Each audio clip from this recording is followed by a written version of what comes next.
we are seeing loads and loads of kids with allergy problems of late. And in fact, it is said that we are in the middle of an allergy epidemic or even pandemic. So there's definitely lots of information in the literature that's documenting the increasing incidence of allergy in children, at least in the Western Hemisphere.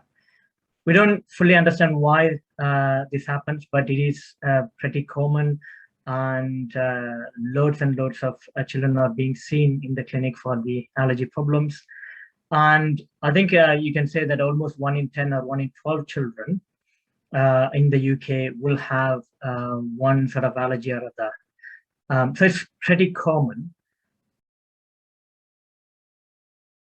We don't fully understand it, but it looks like only a minority of kids respond in this way. I think that's because the body recognizes normal day-to-day substances like food items or environmental items as a threat, and then the immune system, which is supposed to protect the body, it wants to act aggressively and eliminate the threat. Almost similar to what you have when you have a viral infection or a bacterial infection, but only difference is here is that it is an unwanted reaction, and it happens in a place that is different to where the allergen is actually coming into contact with the body.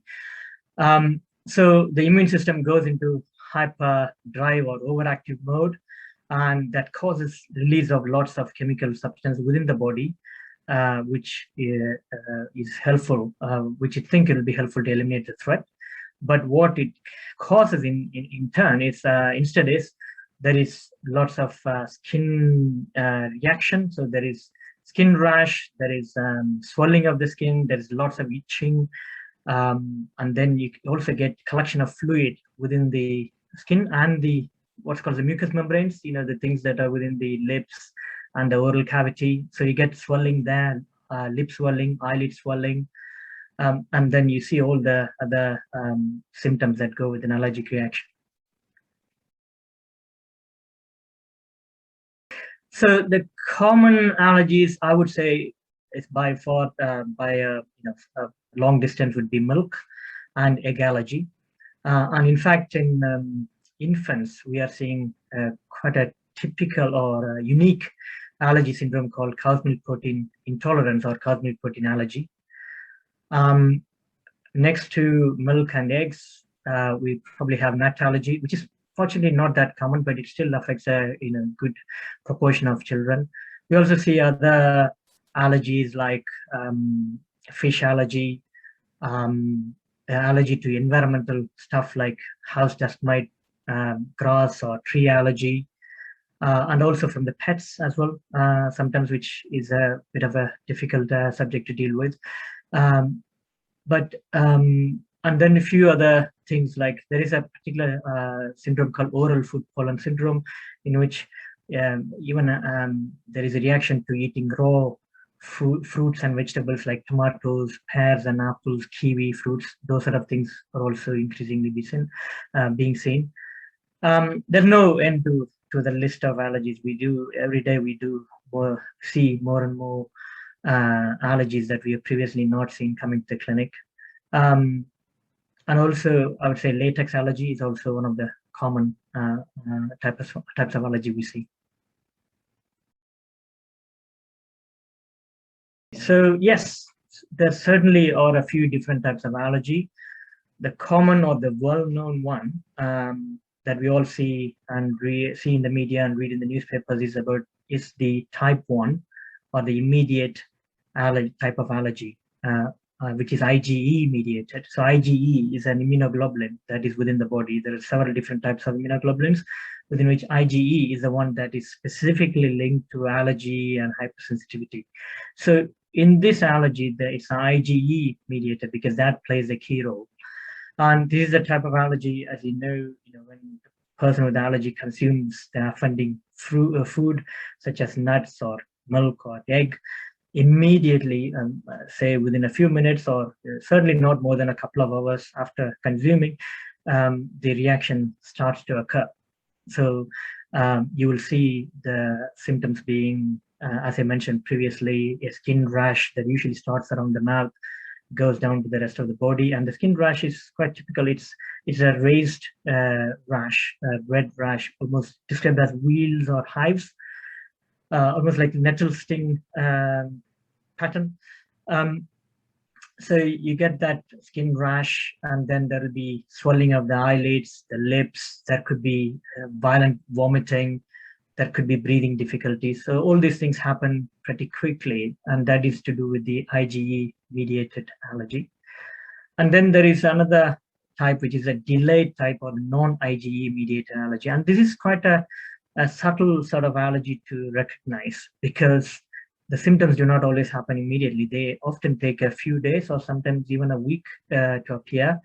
And the symptoms are not that dramatic as we see in the IgE-mediated allergy. So it could be in the form of abdominal pain, bloating, or flare-up of skin conditions like eczema, runny nose, vomiting, diarrhea. So those sort of things. Often we call this as food intolerance. So those are the two main different types of allergy. But then, as I mentioned earlier, in infants, we see this cow's milk protein allergy, and you don't see the symptoms immediately, but the symptoms are quite dramatic and have a significant impact on the baby's growth and development. And this can be in the form of constant irritability, constant crying, reflux symptoms, not gaining weight, having diarrhea or constipation, or having blood in the stools. And then oral food pollen syndrome. So some kids who have a sensitivity to pollen, hay fever, having symptoms similar to hay fever, when they eat raw fruits like tomatoes or peaches or kiwi or apples, pears, they get a very funny sensation, a local reaction in the mouth. So it's a funny or a tingling sensation in the lips, tongue, and the throat. It's not dramatic sort of symptoms that you see, but it certainly puts a kid off from eating those things, and it's quite an uncomfortable sensation. And then finally, we also have something called chronic idiopathic urticaria. Chronic means long-standing. Idiopathic means we don't know what caused it. Urticaria is, you get the rash, which I described earlier, the hives or the wheals. And this affects some people and children for whatever reason we don't fully understand. But this can be quite a debilitating problem. The rash is always there and it's itchy, and sometimes it comes during the winter season. Sometimes it comes because of exposure to what we think is what is causing it, such as sometimes even water can cause this. It's called an aquagenic urticaria. So quite a few types of allergic reactions are seen in children. Diagnosing allergy starts by taking a good account of what happened during the allergic reaction. So it's important to understand what the child was like before the reaction started, and what did the child come into contact with or eat before the reaction started. Often, I think this is where we need to go into a detective mode and ask questions about, what foods was the child touching or eating. And sometimes it's easy because it might be just one particular food that the child might have eaten, but sometimes it can be difficult, such as, if the child has eaten a cereal bar or a packet of crisps. So in which case you need to go into the ingredients and try and tease out which of the ingredients the child has been eating comfortably previously, and which one is new one, and then you can kind of get an idea of what might have triggered it. And next thing is obviously trying to find out what the reaction was. So often having a picture of the child's face or the body taken at the time of the reaction will be very helpful. So that way we can differentiate a skin reaction from an allergy from what is caused by a viral infection. Because sometimes viral infections can also cause rash, and sometimes symptoms can be a bit difficult to distinguish, especially if it's a small child like an infant or a toddler. So it's important to establish that the child indeed has had an allergic reaction, and to try and tease out what caused it. So that is the first step, or the most important step in making the diagnosis. We also need to go through the background medical history to try and find out if the child has got what's called the atopic spectrum. So atopy is a condition where you are hypersensitized and you get lots of symptoms related to it. So a few conditions that are related to atopy are asthma, eczema, hay fever, and obviously allergies.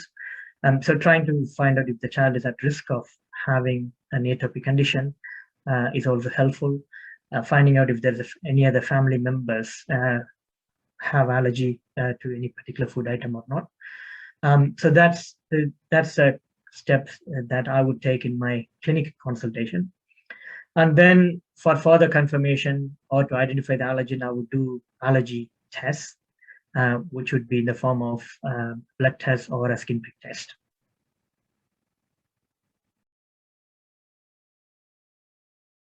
The foremost treatment for allergy is one of avoiding the allergenic substance.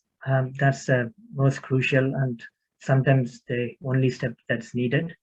Unfortunately, it's easier said than done because accidental allergic reactions do happen. And that happens in the household, sometimes at schools, or sometimes in the parties, where the child might go and to meet the other friends and families. So accidental allergen exposure does occur, and for those circumstances, it's important for the family and the carers, such as in school, to be aware of the child's allergy and to have a clear plan. If it is school, they need to have an allergy care plan so that the school staff know how to what substance to avoid in the immediate environment of the child. But if the allergic reaction still happens despite that, then what to do, how to recognize it, and what to do. And a medicine, antihistamine medicine such as cetirizine or chlorpheniramine has a crucial role to play. So a child with allergy should always have an access to an antihistamine such as chlorpheniramine, commonly known as Piriton, or cetirizine at all times, at home, at school, or even during travel, so that if a reaction happens, this medicine can be given to the child immediately.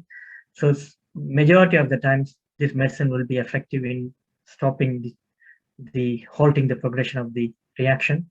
But sometimes it can, despite the antihistamine, it can progress further and cause what's called anaphylaxis.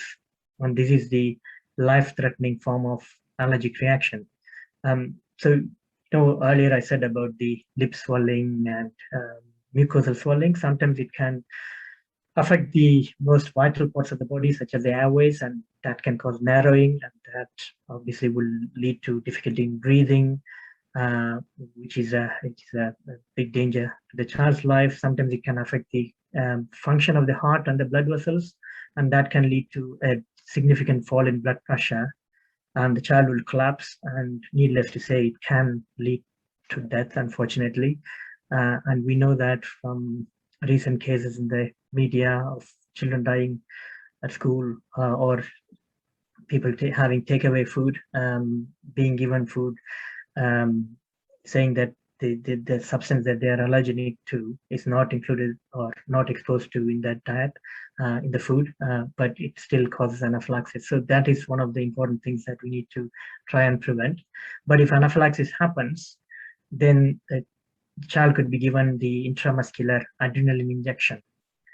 So for some children with lots of allergies and previous history of anaphylaxis, I do prescribe the adrenaline auto-injector so that they have access to it and so that it can be administered straight away.